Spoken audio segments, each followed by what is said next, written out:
सदाहरित वन ज्याला म्हणतो आपण की कुठेही कार्बनचा किंवा कुठल्याही प्रदूषणचा विषय नाही आला, ते हे वनात हा मोडणारा पश्चिम घाटातला सर्वात व्याघ्र प्रकल्प आहे. आता आपण येतोय, अजून नंतर येऊ का नाही माहित नाही.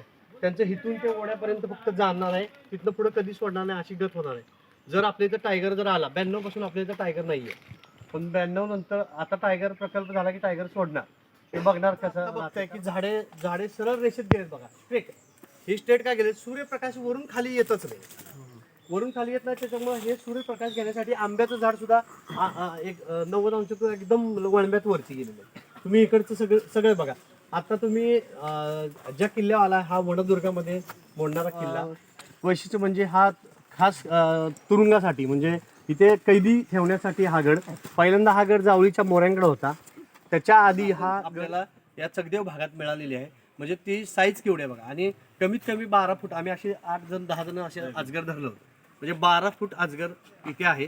2 अजगर होती मे महिन्यात त्या दलदलीत तुम्हाला बघायला मिळतात. त्यातलं एक अजगर मागच्या 2 वर्षापूर्वी वारलं आणि एक अजगर अजून इथं शिल्लक आहे. आता ते मेल आहे का फिमेल राहिले काय माहिती. म्हणजे अशा या सायटिंग इथं होतं. वेगवेगळ्या प्रकारचे पक्षी आहेत.